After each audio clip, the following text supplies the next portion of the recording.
There are kids in this world who are different, special.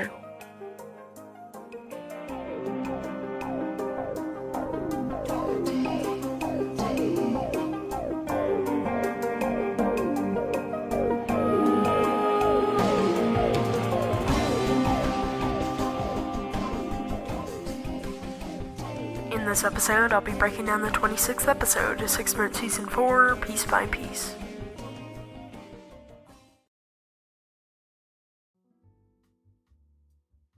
Hello, Review Pop listeners, it's Cyrus Landon Mueller. Now, we are here tonight to talk about episode 26 of 6 Minute Season 4, called Out and About with Adam 2 and Adam 3. And this week's episode is so well done. I mean, GZM dropped some bombs, which we'll talk a lot about. I also love how Penn is presented in this episode. He has finally learned how to manage his abilities, and his strengths make him such a great and interesting character. There's also some great sound design in this episode, which is to be expected. On another note, the music video for Girls Just Want to Have Fun from episode 422 was just released. But without further ado, let's get straight into this episode.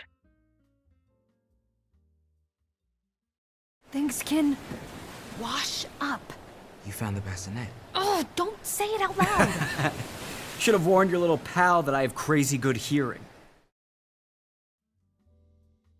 That's very interesting, and my theory proved correct. I went into this episode thinking Casey would discover something worthwhile, and she did. Although, this reveal brings up a lot of questions. Will Penn be able to take on Jude and protect everyone in the past? Also, if Jude is somehow able to make his way to the past, we know that two versions of one person can exist in the same time period. Does that mean that Dr. Whittier is sent to the future as soon as Jude makes it to the past? Also, I'm curious to know what Dr. Whittier's time travel experiment is. If he somehow makes it to the future, does that mean that Jude is shot to the past? We've been working on some prototypes. Coming in for a landing! Me too. I'm coming in for a landing too! What? Slap the gloves on our hands, boys! Boys? This is such a great callback to Neverland, and I can see the same shocked expression on Casey's face that was once on Holidays. But this time, Adam's prototypes are much more advanced. When Adam was building his original bots, I think he expected them to function similarly to how, Adam 2 and Adam 3 are functioning. High-tech and capable of performing basic tasks. But now, Casey and Penn are in a much more difficult situation, because instead of facing just Adam, they are up against 3 Adams. Don't get me wrong, Casey has done a great job mastering her abilities, but Adam knows her tactics. This is not the first time he's faced Casey. Hello again, Cyrus Anders. Ivan! What's the matter, Cyrus? Don't you have 7-foot-tall robots in the future? It's not something you see every day, no? I couldn't have seen that coming. I mean, clearly Whittier Corp was more fun in the 80s. I'd love to see fan art of Ivan in the shape of a body because we've had an image of what Ivan looks like for such a long time. This feels like a complete 180, but I'm here for it. And I can see the way that Cyrus feels connected to Ivan. He has played a big role in his life, maybe not always for the right reasons, but even still, Ivan is like a relic of his growing up. I think back to season 2. Hadn't it been for Ivan, Birdie wouldn't have been, the CEO of Whittier Corp. Who knows what their life would have looked like if Ivan never existed. That's...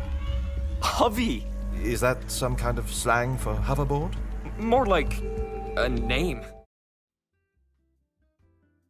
It's great to hear the sounds of Hovey once more, another staple of 6 Minutes. And this puts Cyrus in a great position in case he needs to escape. He has Hovey at his disposal, and Cyrus knows the tech he contains. Either way, Cyrus must be so happy to see Hovey again. He hasn't seen Holiday in such a long time, and this is a great reminder of the experience they've shared and the memories they have of one another. I predict that when Brindley breaks into Whittier Corp, she will somehow get a hold of Hovey, thinking that he's there to help her save Cyrus. But until then, I hope we see more iconic Whittier Corp tech. We'll just have to wait and see. What is it he wants me to work on, exactly? Dr. Whittier believes the secret to time travel lies in electromagnetic waves. There are pockets of intense electromagnetic activity happening naturally all over the planet.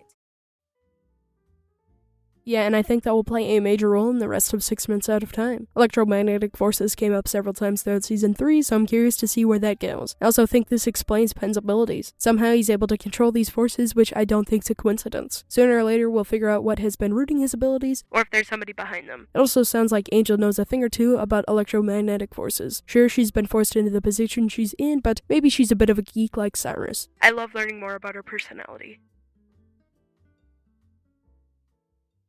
But the strongest one in this hemisphere is off the coast of Florida. Elixer Key. You know about Elixer Key?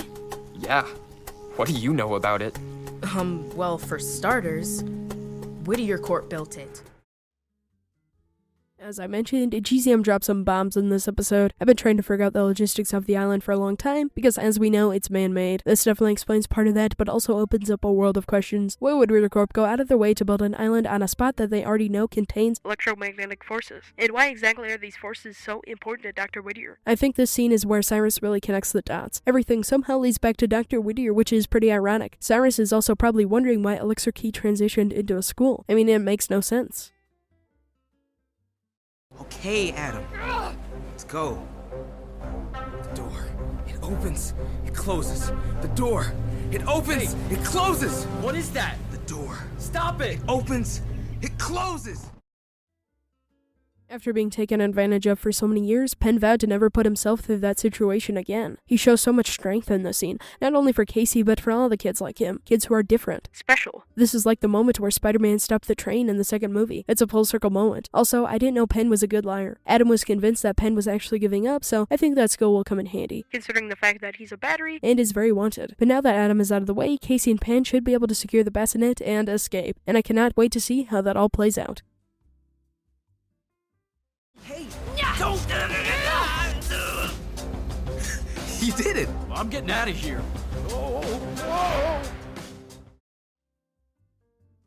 In a very subtle way, this is kind of a Siley-like moment. Both Casey and Penn are so proud of one another. Casey took on all three atoms while Penn mastered his abilities and opened a portal, and I think Casey and Penn are such a great team. They've both gone out of their way time after time again to protect each other despite all odds. We've also discovered the prototype's kryptonite. The prototypes can't act without having been commanded, which puts Casey and Penn at a huge advantage. They don't have to worry about the other atoms because they're still just prototypes. Casey could fry their motherboards without a second thought. And what's interesting is that Adam thought they'd be reliable, but at least he acknowledged that they're still a work in progress. Where am I? Someone's bedroom? What does that poster on the wall say? There is so much I could say about this reveal. As soon as I heard quarantining with Remy, I knew what we were in for. I was so blown away because even though Remy's life interrupted was mentioned by Jude, I was not expecting a crossover. I don't think this is the Remy we know, and I think the question comes down to whether or not the same time travel rules apply to the Remy we see in this scene. Because in Remy's life interrupted, dimensions play a big role in the storyline. and spoiler alert, Several Remys end up in the same dimension, but cannot touch. Though I don't think dimensions are the same as time travel. With dimensions, we're talking about several alternate worlds. which cannot be said about time travel. What are you doing in my room? Your room? Who are you? I'm Remy, and you're interrupting my life! Amazing cliffhanger, but also a very complicated one. Remy's life interrupted is a mix between reality and fiction because it's told through the lens of a real girl. Quarantining. But in 6 minutes, the portal must have taken Adam to a place in which there is no 6 Months podcast. It is still part of the 6 Months universe. That would make sense, but that also raises the question, what does her podcast look like? Is it just a regular podcast? And in this place that Adam was taken to, what does the quarantine look like? Is it just a regular quarantine, or is it COVID-19? Until next time, this is Landon saying peace, love, and time travel.